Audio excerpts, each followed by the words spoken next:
जब जीव को मनुष्य शरीर में जन्म लेना होता है तो प्रकृति में वर्षा के साथ आता है, प्रकृति में वर्षा के साथ आया और फसल में मूली, गाजर, गेहूं, अन्न, इनमें वो जीव प्रवेश करता है और उसे माता पिता दोनों पाते हैं। तो सप्तम धातु वीर के रूप में परिणित होता है जीव। वो वीर कण के रूप में माता के उदर में जब प्रवेश करता है तो एक रात्रि में मां का और पिता का दोनों का वो जो वीर मिलता है, उस रज और वीर के मिलने से एक कलल सा बनता है। 5 रात्रि व्यतीत होने के बाद एक बुदबुदा सा बनता है। 10 रात्रि व्यतीत होने के बाद एक बेर की सी आकृति होती है। फिर उसके बाद उसमें धीरे धीरे मांसपेशियां बढ़ने लगती हैं। 1 महीने में उसके सिर निकल आता है, 2 महीने में हाथ पांव अंगों का विभाग होता है, तीसरे महीने में नख, रोम, अस्थि, चर्म, स्त्री पुरुष के चिन्ह प्रकट हो जाते हैं, 4 महीने में मांसादि 7 धातुएं प्रकट हो जाती है, 5वें महीने में चेतना जागृत हो जाती है। जैसे अपने चेतना, ऐसे 5वें महीने में गर्भस्थ शिशु की चेतना जागृत हो गई। जीव है पर चेतना 5 महीने बाद मां के गर्भ में जागृत। अब उसे भूख लगती है, प्यास लगती है, वहां की तापमयी जलन, पीड़ा, छोटे छोटे कीड़ों के द्वारा काटना, 6ठे मास में झिल्ली से लपटा हुआ मां की दाहिनी कोख में कीड़े की तरह तड़पता है। उस समय माता को कड़वे और खट्टे पानी की लालसा होती है, जिससे उसके अंगों में जाकर भयंकर जलन होती है। यह है भोग। वो कृमि कीड़े की तरह तड़पता है। मलमूत्र के गड्ढे में बीच में झिल्ली में बंधा हुआ वो जीवात्मा सुकुमार तो होता है, वहां के कीड़े उसे नोचते छोटे छोटे, वो तड़पता है। माता प्रसन्न होती कि जब बच्चा हिलता है बोले है, उसकी दुर्गति हो रही, वहां भयंकर कष्ट पा रहा है। ऐसा क्लेश होता है कि क्षण क्षण में बेहोश होता रहता है। माता के खाए हुए कड़वे, तीखे, गरम, नमकीन, रूखे, खट्टे, यही पदार्थ पाने की इच्छा होती है माता, क्योंकि उसको भोग भोगना है। उसके कोमल शरीर में भयानक पीड़ा होती जब माता ऐसे पदार्थ खाती है। गर्भाशय की झिल्ली में लिपटा हुआ, आंतों और मलमूत्र से घिरा हुआ सिर, पेट की और पीठ और गर्दन, ये कुंडलाकार ऐसे कंकण जैसा, ऐसी आकृति गर्भस्थ शिशु की होती है। पिंजड़े में बंद पक्षी के समान पराधीन, ना तो वो हिलडुल सकता है ना बोल सकता है, बड़ा असमर्थ दुख को भोग रहा है, चेतना पूरी है।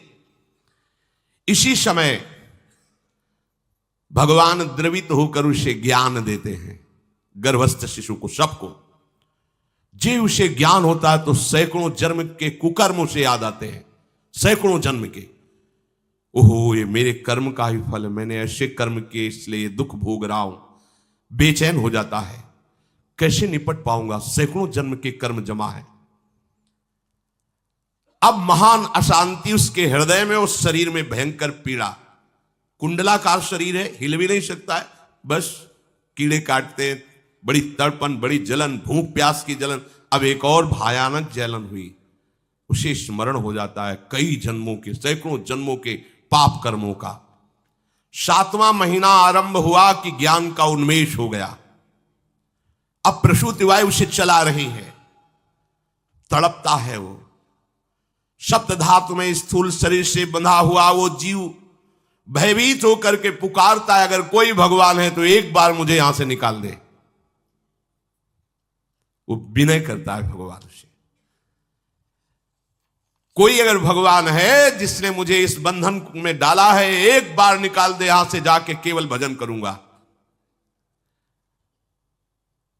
जीव कहता, जंतुरुवाच तस्योपसन्नमवितुम जगदिच्छयात् नाना तनोर्भुवि चलच्चरणारविंदम सोहम ब्रजामि शरणम रकुतो भयम में येने दृशी गतिरदर्श सतोनुरूपा।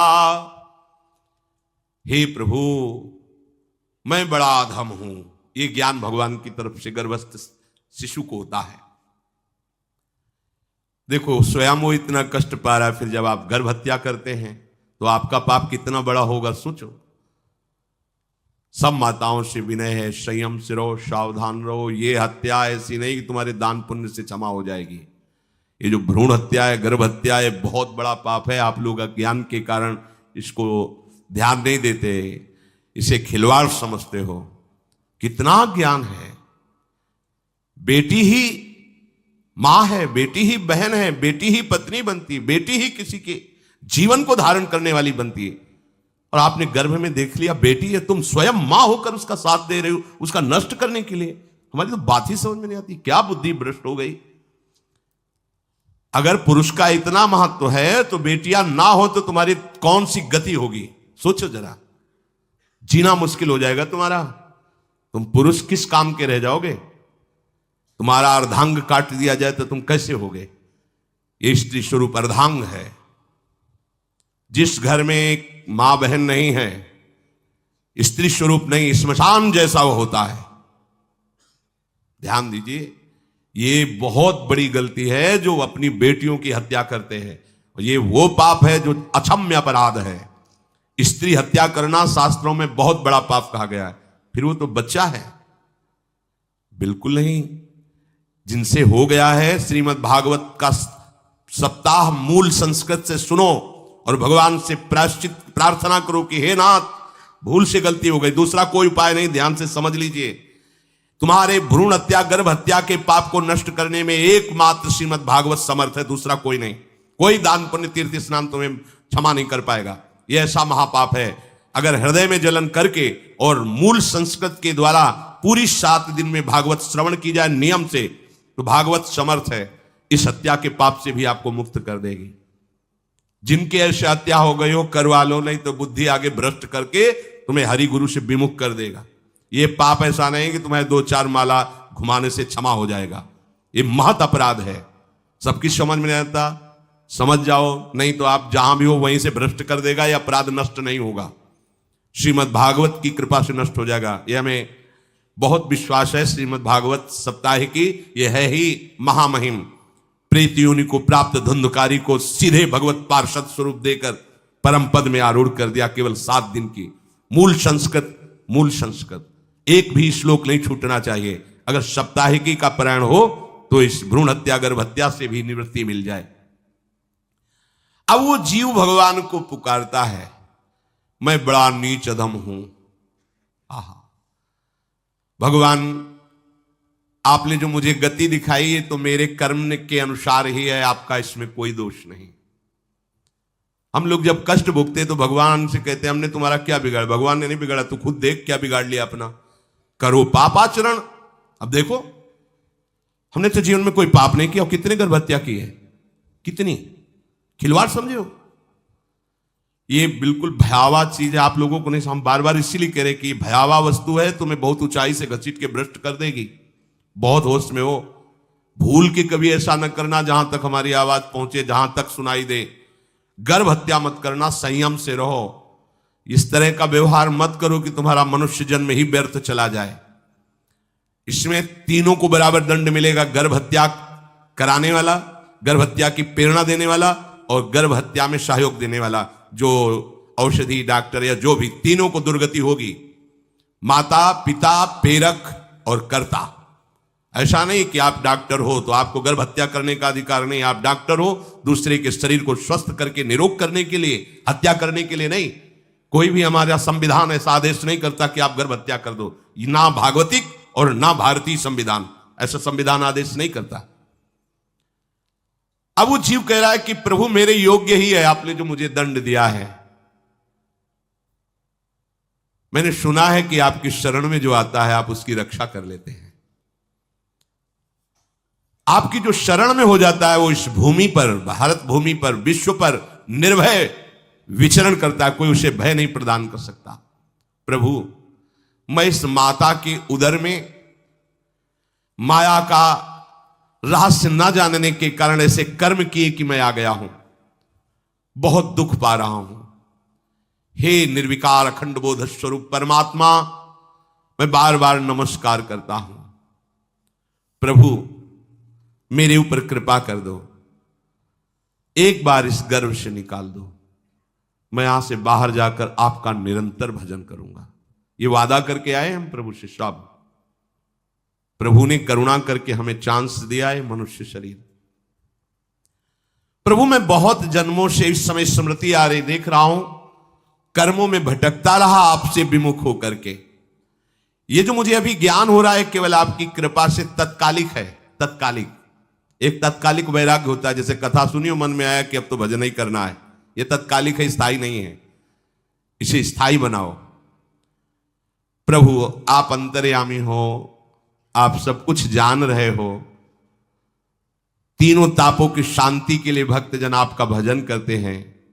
मैं देहधारी होकर जीव माता के उदर में मलमूत्र से रुधिर की झिल्ली में फंसा हुआ माता की जठराग्नि के ताप से जल रहा हूं।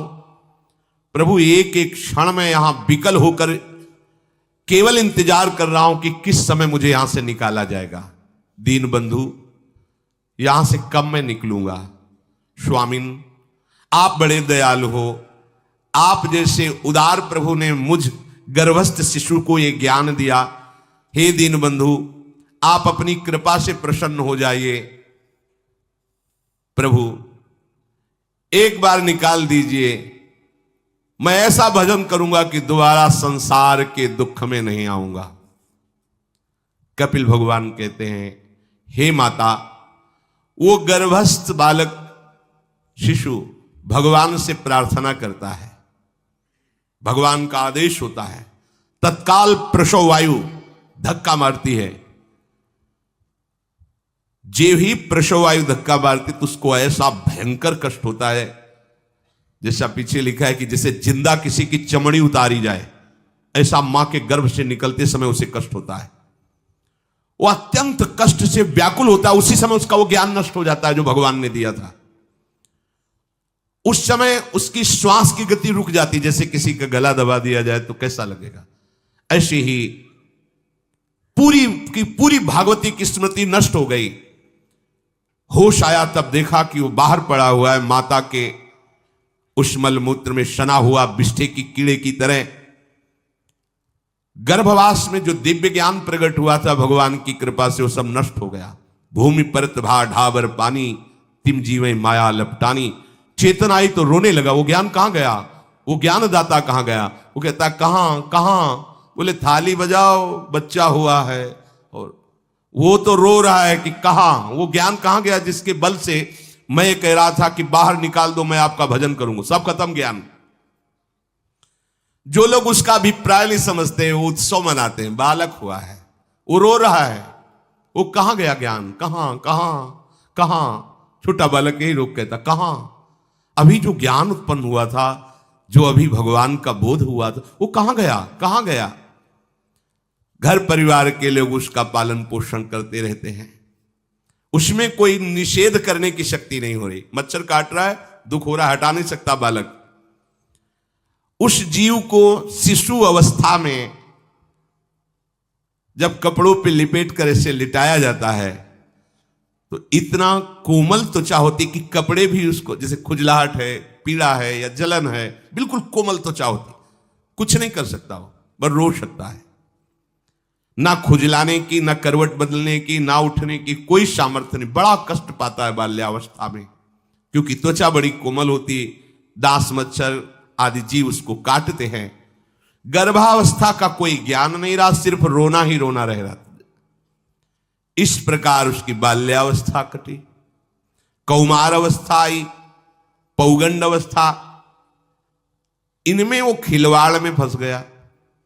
जैसे जैसे बड़ा होता जाता, चेतना, गुनगुना, ये कार, ये प्लास्टिक के ऐसे उनमें मगन है। देखो ना छोटे बच्चों को, अज्ञानवश इसकी अवस्था कट गई। बड़े भाग्यशाली ऐसे भी बच्चे हैं जो तुतला के बोलते हैं, उनकी मैया कहती राधा बोलो, राधा। देखो ये सौभाग्य। प्रणाम है उन माताओं को जो अपने बच्चों को भगवान नाम बुलाती हैं। कि आप बोलो श्री हरिवंश बोलो, राधे राधे बोलो। धीरे धीरे उसकी युवावस्था पहुंची। इस समय उसके अंदर एक भूत सवार होता है। जवानी का भूत है, ये सबके सवार होता है। अगर मंत्र चल रहा है तो भूत नहीं चढ़ेगा, नाम चल रहा है तो भूत नहीं चढ़ेगा, नहीं तो भूत चढ़ जाता है। ये कुछ भी करवा सकता है भूत, भूत ही तो है ना। वैसे ही पंचभूत लिपट गए, ये ऊपर से जवानी का और भूत सवार हुआ तो जौवन ज्वर के ही नहीं बलकावा। जवानी में कोई भी ऐसा अपराध नहीं जो हो ना जाए। बड़ा भयानक इसमें स्वरूप होता है। इसमें केवल भोग, केवल भोग, एक ही दृष्टि रहती है, भोग भोगना। अज्ञानवश जब भोगों की प्राप्ति में बाधा पड़ती तो भयंकर वो क्रोध करता है, शोकाकुल होकर हिंसा कर बैठता है।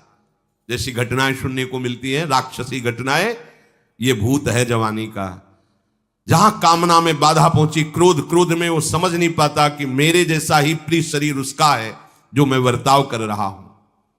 सदेहेन मानेन वर्धमानेन मन्युना करोति विग्रहम कामी कामेष्वंताय चात्मनः। जैसे जैसे देह बढ़ता जाता है, पुष्ट होता जाता है, वैसे वैसे भोग वासना और अभिमान बढ़ता जाता है।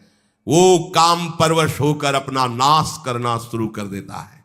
यौवन, वो फिर खोटी बुद्धि वाला वैसे ही पाप करने लगता है जिन पापों के कारण उसकी दुर्गति हुई थी नरक आदि की, और मां के गर्भ में आया था। देहाभिमानवश निरंतर मैं करूंगा, मैंने भोगा, मैं वो भोगूंगा। उसे ये ज्ञान नहीं रहता कि मैं वादा करके आया हूं कि भजन करूंगा और इस संसार से मुक्त हो जाऊंगा, भूल गया। इसी शरीर से उसको फिर भयंकर कष्ट भोगने पड़ेंगे।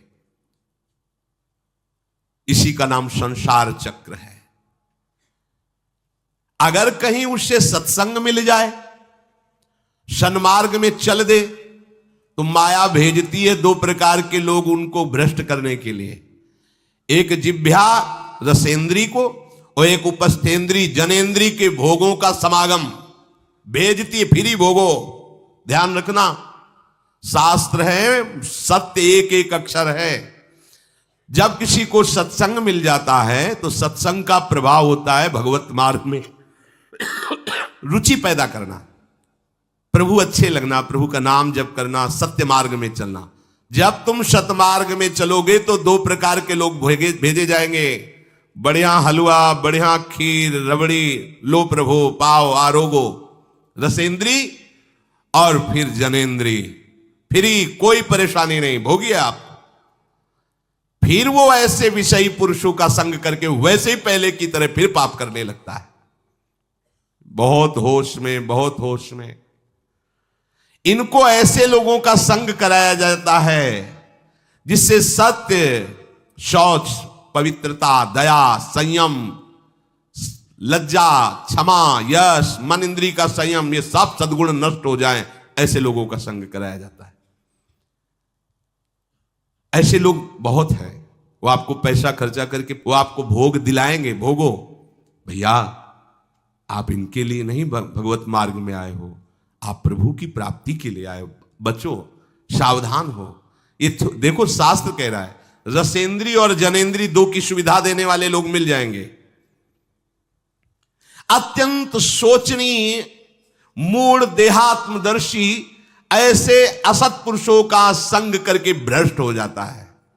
अच्छा, वो आग लगा दिए, वो चल दिए, फिर नहीं देंगे। कुछ लोग ऐसे होते हैं, ये 10 दिन अपने पैसे से आपको नशा करवाएंगे, फिर इसके बाद तुम्हें उनके पैरों में गिरना पड़ेगा, फिर मांगने से भी नहीं देंगे, पहले फिर ही देंगे। आदत बिगड़ गई। ऐसे लोग मिलेंगे, मुस्कुराएंगे, हंसेंगे, आपको गले लगाएंगे, आपको लगेगा जीवन का सार मिल गया, फिर इसके बाद जूते चलाएंगे, गली में नहीं देखने देंगे। अब तुम्हारी वृत्ति बिगड़ गई, तुम उधर ही ताको, होश में, होश में। इस जीव को किसी और के संग से ऐसा बंधन, ऐसा मोह नहीं होता जैसा कामिनियों के संग से होता है। भगवान कपिल देव जी कह रहे हैं, न तथास्य भवेन्मोहो बंधश्चान्य प्रसंगतः योषित संज्ञाद यथा पुरुषो यथा तत्संग संगता। कामी पुरुषों का, कामिनियों का संग जैसा परमार्थ भ्रष्ट करता है वैसा और किसी से नहीं हो सकता। इसलिए तुम इतना अपने को मत साधक समझ लो कि हमारा कौन बिगाड़ सकता है। हे माता, मेरी माया का बल देखो। जो अपने पैरों से विश्व को कुचल सकते हैं, ऐसे दिग्विजयों को अपने पैरों के नीचे कुचल दे, वो मेरी माया है। देखो, बलम में पश्चिमाया स्त्री मैया जैनो दिशाम, जो 10 दिशाओं पर विजय प्राप्त कर सकते हैं, उनको भी घुटने टिकवा दे, ये मेरी माया है। संगम न कुर्यात् प्रमदा सुजातु योगस्य पारम परमारुरुक्षु मत्सेवया प्रतिलब्धात्म लाभो वदंती या निरय द्वारमस्य। श्री भगवान कह रहे हैं, अहो मेरी इस माया का बल देखो। इसलिए जो मेरे को प्राप्त करना चाहता है, योगारूढ़ होना चाहता है, भजन में आगे उन्नति चाहता है, उसे चाहिए जो तुम्हें भ्रष्ट करने के लिए इशारे करे, चाहे स्त्री हो चाहे पुरुष, तजिए ताहि कोटि बैरिशम यद्य परम सनी। वो मित्र नहीं, वो माया के द्वारा भेजा हुआ दूत है। चाहे कोई भी हो, होश में तुम समझते हो कि बाजी जीत गए, भाग्य खुल गए, तरस रहे थे भोगों के लिए, मिल गए भोग। अरे नारकी गतियों से बचने के लिए तुम्हें अवसर मिला था, फिर नरक जा रहे हो। तुम समझते हो कि इसको भोग ले तो सुखी हो जाए, उसको जो भोग रहा है वो समझता है उसको भोग ले तो सुखी हो जाए। उसको वो पूरी सृष्टि इसी भ्रम में फंसी हुई है। होश में हो जाओ। जो परम पद चाहता है, भजन करना चाहता है, ठीक से मार्ग में चलना चाहता है, उसे शब्द भगवान के याद कर लेने चाहिए। चाहे वो स्त्री हो चाहे पुरुष, जो तुम्हें गंदी बातें सिखाए, गंदी बातें दिखाए, गंदी बातें करने के लिए प्रोत्साहन दे, जाके संग कुमति मति उपजय करत भजन में भंग तजोरे मन हरि विमुखन को संग। गृहस्थ हो तो धर्म के अनुसार अपनी पत्नी मात्र में सीमित रहो। ये उद्दंडता तुम्हारा नाश कर देगी। ये जो आज नई रीतियां चल रही हैं, ये भगवान ब्रह्मा जी ने अपने पुत्रों को बुलाया। चारों युग ये पुत्र हैं भगवान ब्रह्मा के, सतयुग त्रेता द्वापर कलयुग। सतयुग से कहा, भाई हमने रचा है नर्क, तुम्हारा स्वभाव सत्य में स्थित होना है, इसलिए हमारी आज्ञा का पालन करो कि नर्क खाली भी नहीं रहना चाहिए। तो उनका पिताश्री, जब हमारा स्वभाव आपने ही रचा है तो मेरे राज्य में कोई नर्क जाए, भूल चूक से किसी को नर्क नहीं जाने देंगे। त्रेता से कहा तो उन्होंने कहा कोशिश करेंगे अपने बड़े भाई का अनुगमन करने की। द्वापर से कहा तो उन्होंने कहा कोशिश करेंगे आपकी आज्ञा का पालन करने की। समझना। लेकिन जब कलयुग आया तो मुस्कुरा के बोला, पिताश्री जैसे बड़े भैया ने कहा मेरे राज्य में कोई नर्क मेरी जानकारी में नहीं जा पाएगा, ऐसे ही मेरे राज्य में कोई स्वर्ग या परम पद मेरी जानकारी में नहीं जा पाएगा। मैं सीधे हाउसफुल करूंगा नरक। देख लो ना, शराब पीना, व्यभिचार करना, जुआ खेलना, चोरी करना, हिंसा करना, इसके प्रधान स्थान है। ब्रह्मा जी से कहा आप चिंता मत करो, जैसे बड़े भैया कहते हैं कि हमारे राज्य में कोई नरक नहीं जाएगा, ऐसे हम आपको वचन देते हैं। अगर हमारी दृष्टि पड़ी तो न स्वर्ग जाने देंगे न परम पद में जाने देंगे। तभी महाप्रभु कहते पाए जान जगत में सब जन कपटी कुटिल कलयुगी टंचु। कलयुग ने सबको देख रखा है, सबको अधीन कर रखा है। अगर बच सकते हो तो एक हरिनाम है, राधा नाम है, जो कलयुग का प्रभाव नहीं पड़ने देगा। इसलिए होश में, चाहे वो पुरुष हो या स्त्री हो, रिश्तेदार हो, नातेदार हो, कोई हो, जिसके संग से भोग वासना बढ़े, भगवत विमुक्ता हो, दूरी बना लो, तत्काल दूरी बना लो। वो मित्र नहीं, वो भारी दुश्मन है, जो तुम्हें फिर वही दुर्गति में ले जाएगा जो गर्भ में वादा किया वो नहीं कर पाओगे। भगवान कह रहे मैं इसलिए मना कर रहा हूं कि खुला हुआ नरक का द्वार है। वदंती या निरय द्वारमस्य, निरय माने नरक का द्वार, अस्य माने ये भोग विलासिता खुला हुआ नरक का द्वार है। इसका भाव यह है, इसमें सुख तो है नहीं, सुख भासता है। भासना और है में अंतर है। जैसे रेत में हम देखते हैं सूर्य की किरणें पड़ने पर निर्मल जल भासता है, और प्यास के कारण हम दौड़े तो वहां बालू ही मिलेगी, फिर आगे भासता है, फिर भागे तो फिर भागने से प्यास बढ़ती जाती है, पानी मिलता नहीं। ऐसे ही परस्पर आकर्षण में सुख भासता है, होता नहीं।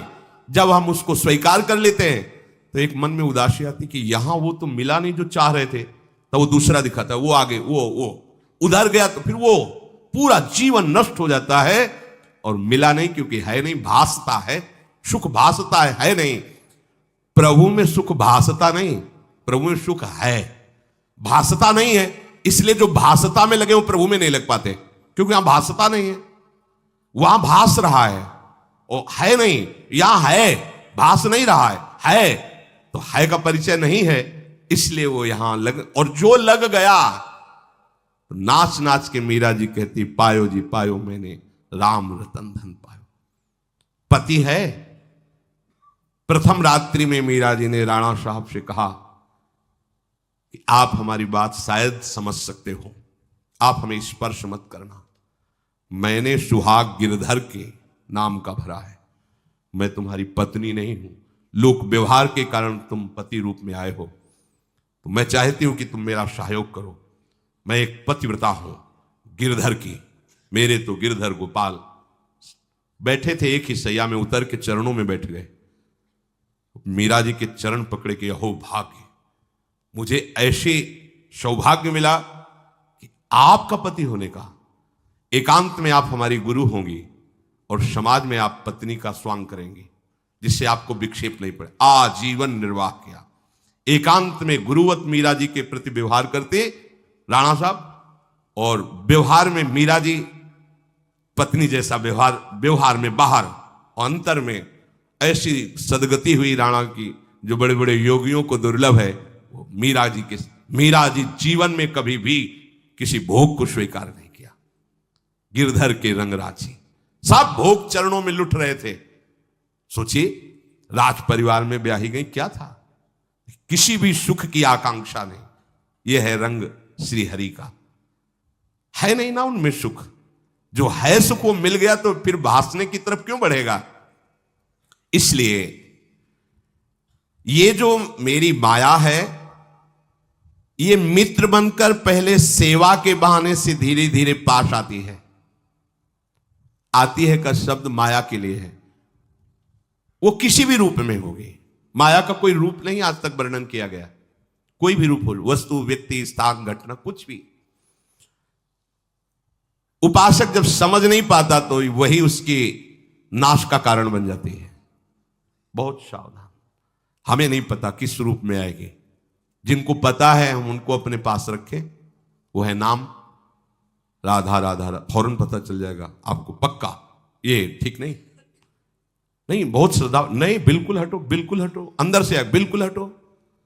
नहीं तो कोई समझाने वाला थोड़ी था बचपन से हमें कि भाई पास कोई हो, यही नाम।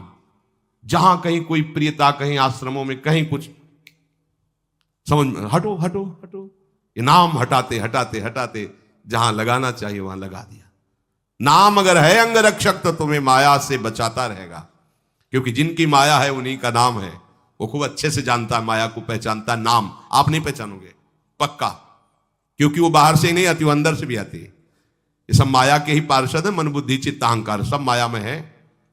नाम चलेगा तो अंदर और बाहर दोनों जगह सुरक्षित रखेगा। पकड़ लीजिए, वो तिनके में ढके हुए कुएं के समान होती है।